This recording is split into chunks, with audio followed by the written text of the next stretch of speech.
खुद की जिम्मेदारी लेंगे तो सच में बदलना पड़ेगा। लेकिन खुद पर काम करना कौन चाहता है कि अगर कोई एक्सक्यूज मिल जाए, कोई बहाना मिल जाए कि बस मैं अपने दुख का कारण किसी और को बोलूं और मैं मुक्त हो जाऊं कि मुझे कुछ ना करना पड़े। कितना सरल है। इसलिए सरलता में सारी दुनिया, सारा संसार बहुत सरलता से जी रहा है।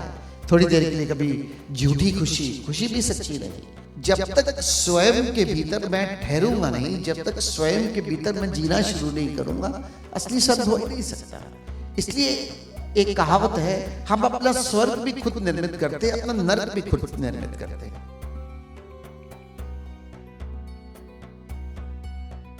जिस चैतन्य को हम अनुभव करने का प्रयास कर रहे हैं, जिसे तादात्म्य मनाना चाहते हैं, क्या है इस जीवन में, इस संसार में, कि बार बार इसके होते हुए भी हम इससे चूकते चले जाते हैं।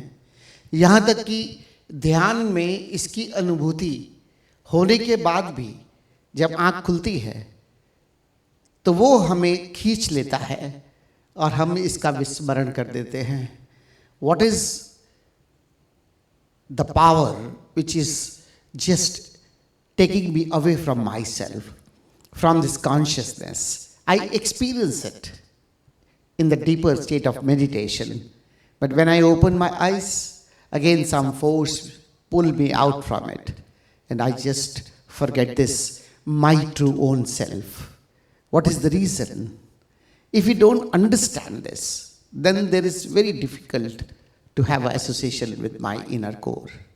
Because it is not important to have an experience of my true form. From my wisdom, this is also very important, that what are the forces which is taking me out from me, which is just creating the obstacles all the time. Even I have experienced this many times in the state of meditation. But when I start living in the open eyes, I forget my own self. What is the reason? And unless and until we experience the inner consciousness, and our wisdom should know, our intelligence should know what is happening with us. What are these forces? Up to that, it is very difficult. Because only to remember myself is a half way I have traveled. Because I have to just take something to avoid, do something to avoid that which is taking me beyond myself, me beyond me. And that is, first of all, my body. Second, even I forget my breaths, and then I just fall into the mind. And all the time these thoughts are going on. Just imagination beyond the truth. And then my senses. And these senses are taking me away from my consciousness. Because I have a habit of involving myself in the senses. And then my emotions. These are the levels who has surrounded my consciousness from all over. And because of these all things, I am forgetting myself. So it is not important to experience my own self as a consciousness in the state of meditation. It is very important to make the distance from all these things, which is actually taking me away from me, which is actually making me forget this consciousness, my true form. So we have to work on both ways. Only one way working is not enough. Because just a second I forget myself, and these three people who are four things who are involved, surrounded my consciousness, they pull me out from it. And once they pull me out from it, then they involve myself into that, and then it is very difficult to come back to the consciousness again. So I have to just create a distance from all this is one point, and the other point, I have to remember my consciousness. So unless and until I work on both ways, it is very difficult to remember my consciousness all the time. ये जो चार चीज़ें हैं, ये मेरा शरीर के भीतर जो सांसें हैं जिसका मुझे विस्मरण हो जाता है क्योंकि ऑटोमेटिक है, इसलिए मेरा मन जो हर समय मुझे विचारों में घेरे रखता है, ये मेरी इंद्रियां जो मुझे उलझाए रखती हैं सुखों में, और फिर उसके बाद ये मेरी भावनाएं जो हमेशा बहती रहती है। तो केवल अध्यात्म में ध्यान के गहरे क्षणों में मैं अपनी चैतन्यता का अनुभव करता हूं, ये पर्याप्त नहीं है। इससे तादात्म्य तो बनाना होगा, लेकिन इसके साथ साथ इन चारों से भी मुझे दूरी साधनी होगी, जो बार बार मुझे घेरते हैं, मुझे उलझाते हैं और मुझे मुझसे दूर करते हैं। जब तक मैं दोनों काम एक साथ नहीं करूंगा, तब तक अपनी चैतन्यता में, अपने भीतर, अपनी शून्यता में स्थिर रहना बहुत कठिन हो जाता है, बहुत चैलेंजिंग हो जाता है। क्योंकि बहुत सारे साधक केवल अपनी शून्यता को साधते हैं और फिर थोड़ी देर के लिए विस्मरण होता है तो उनका दूरी नहीं सकती शरीर मन से, भावनाओं से। और उसके बाद ये चारों जो मुझे, मेरी चैतन्यता को हमेशा घेरे हुए हैं, इस तरह से मुझे पकड़ते हैं कि मुझे वापस मेरी सुध आने ही नहीं देते।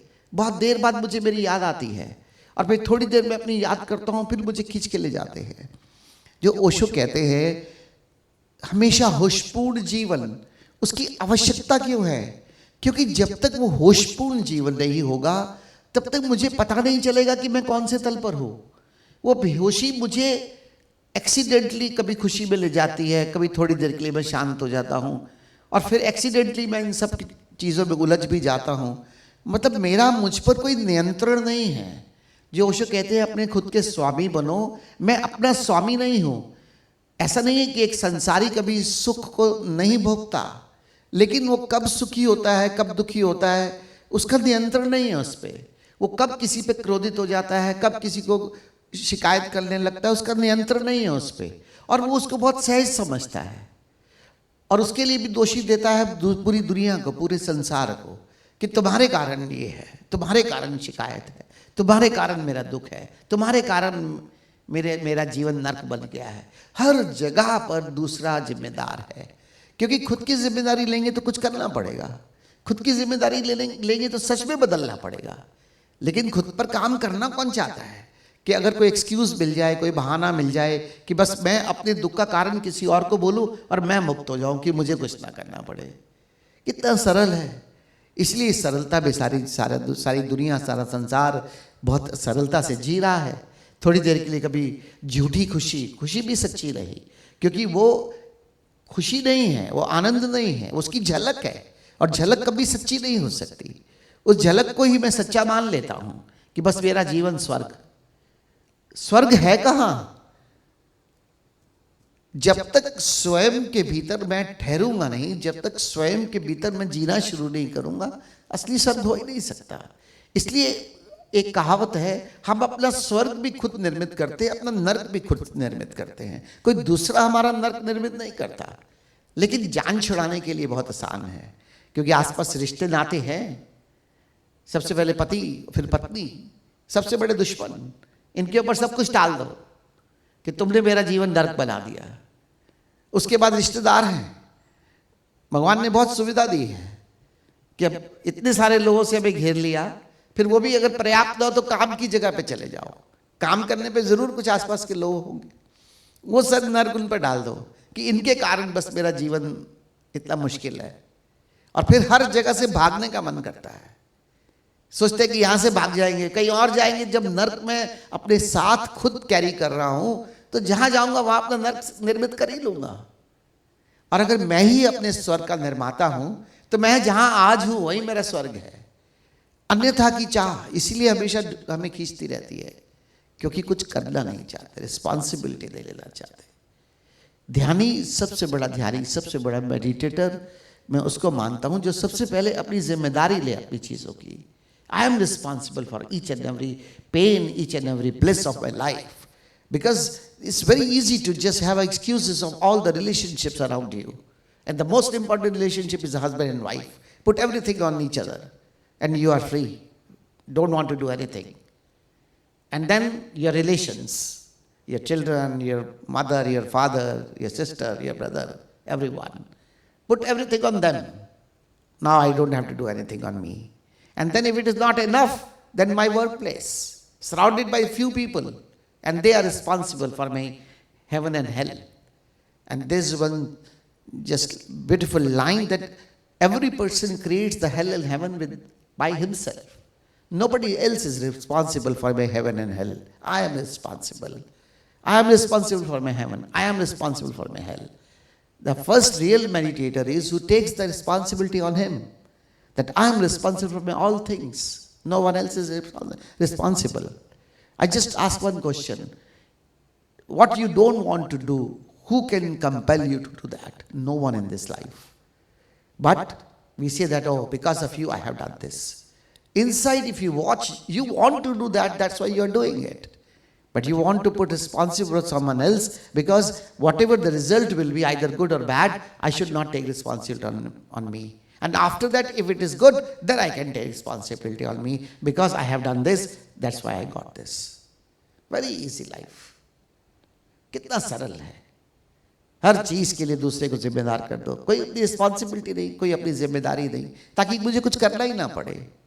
ओशो ने इसीलिए कहा कि वो लोग जो संसार से भाग गए हैं उनके लिए बहुत सरल था, लेकिन इस संसार में रहकर अपने आप को साधना, इस संसार में रहकर अपने आप को पाना, चाहे उसको परमात्मा बोलो चाहे आत्मा बोलो, ये सबसे कठिन परिश्रम है.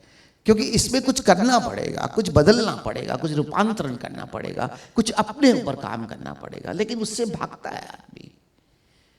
दूसरे को जिम्मेदार बना हो, बस अपनी मुक्त हो जाओ. इसलिए कोई काम भी करता है तो यही बोलता है कि दूसरे की वजह से मैंने किया.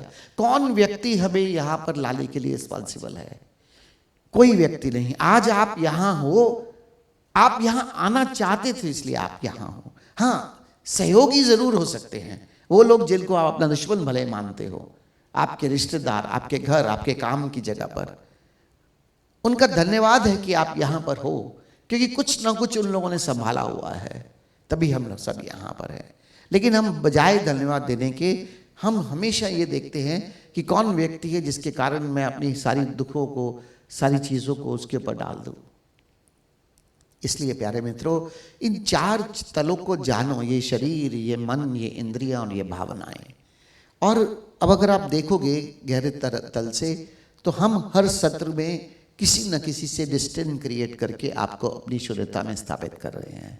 जैसे कल मैंने भावनाओं की बात की कि नाचते हुए आप प्रेम में नाचो और फिर एकदम स्थिर होकर अपने आप को देखो कि ये इमोशंस भी हमारी आ रही हैं, क्योंकि इमोशन में है.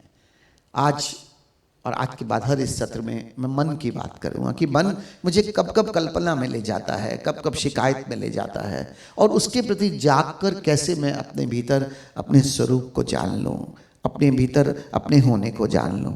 और एक बार मैं अपने होने के साथ अपना तादात्म्य बनाऊँगा, तब ये तल उतने ज़्यादा एक्टिव नहीं रहेंगे, उतना फोर्स नहीं रहेगा, क्योंकि मैंने अपनी जड़ों को अपने भीतर मजबूत किया है. फिर ये मुझे खींचना भी चाहेंगे तो इतनी आसानी से मुझे खींच नहीं पाएंगे, क्योंकि मुझे मेरा पता चला है. इसलिए दोनों पर काम करना होगा, अपने आप से तादात्म्य भी गहराना होगा, और आंख खोलकर इन तलों के प्रति जागृत होना पड़ेगा. और जागृत होने में अपने आप सहजता से अनिवार्य रूपेण हमारी डिस्टेंस क्रिएट हो ही जाता है. हमारा डिस्टेंस इनसे होता ही है जब हम देखते हैं, क्योंकि देखने की प्रक्रिया में ही हमारा डिस्टेंस हो जाता है.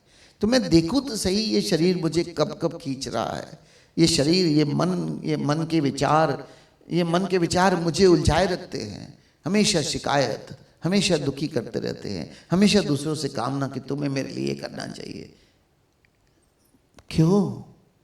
क्यों मैं निर्भर हूं उन सब चीज़ों पे? अगर मैं अपना स्वर्ग खुद निर्मित कर सकता हूं तो मुझे आत्मनिर्भर होना होगा. और आत्मनिर्भर तभी हो सकता हूं जब मैं इस आत्म शब्द को जानूंगा, और ये आत्म, ये मेरा होना है, मेरी शून्यता है. मैं अपने भीतर हूँ, अपने साथ हूँ.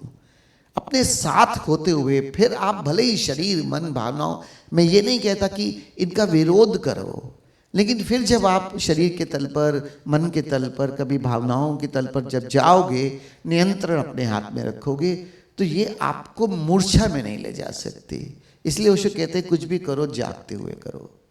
ऐसा नहीं है कि शरीर का ध्यान मत रखो. इतनी अच्छी गिफ्ट है हमें ये शरीर, इतना अच्छा गिफ्ट है ये हमारा मन, ये हमारी भावनाएं. हम इन्हें सकारात्मक पॉजिटिव इमोशंस के साथ भी बह सकते हैं. हमेशा कुछ भी अगर बहना ही है तो सकारात्मक चीज़ों को अपने साथ ले सकते हैं. बाहर हमें इन चीज़ों का कभी कभी सहारा लेना पड़ता है. जीवन है ही यही. लेकिन अगर मैं नियंत्रण में होऊंगा तो ये मेरे का उपयोग नहीं करेंगे, बल्कि मैं इनका उपयोग करूंगा. फर्क सिर्फ इतना है. I'm not saying you don't visit your body, don't care of your body, don't love your body, don't love your mind, don't just be with the emotions, or just don't just respect your senses. No, they are helpful in living day-to-day life with me. Only thing is, I have to use them. Don't be used by this. When I am using this, that is what Osho is saying, be aware in the outer life. Be aware. Doing everything, be aware. Just respect, love your body. Listen to your body sometimes. Listen to your mind also. Listen to, just be with the positive emotions also. You can be in love with everyone. There is a loving emotions. There are positivity, that is also emotion. नकारात्मक भाव और सकारात्मक भाव ये है क्या? ये नकारात्मक भाव जब कभी मुझे घेरे में उनसे हट जाऊं और हर समय कुछ भी कुछ सकारात्मकता ढूंढ सकता हूं. I can just watch this positivity in every act of my life. If something is coming to me, always I have two options. जैसे कभी कोई व्यक्ति का उदाहरण शुरू में हम दिया करते थे कि एक व्यक्ति है जो गुलाब के फूल के पौधे के पास कह रहा है कि हे भगवान कितने फूलों के साथ तुमने कांटे लगा दिए, और यही एक दूसरा व्यक्ति कहता है कि तुमने इतने कांटों में भी फूल खिला दिए. अब ये चॉइस हमारी है. हम हमेशा खराब चीज देखकर उसी के ऊपर अपना ध्यान केंद्रित करें, या खराब के साथ भी, जिसको सो कॉल्ड, ये डेफिनेशंस है, वैसे तो इसके भी पार जाना है, क्या खराब क्या अच्छा. लेकिन अगर हम जहाँ खड़े हैं, अगर हमें परिभाषाएं ढूंढनी भी हैं, तो कम से कम हम हर चीज में सकारात्मक भाव ढूंढ लें, धन्यवाद भाव ढूंढ लें. अगर मन के साथ जाना ही है, अगर उसके साथ बहना ही है, थोड़ा अच्छे तरीके से बह जाए, कम से कम मुझे दुख तो नहीं मिलेगा. Just be positive all the time.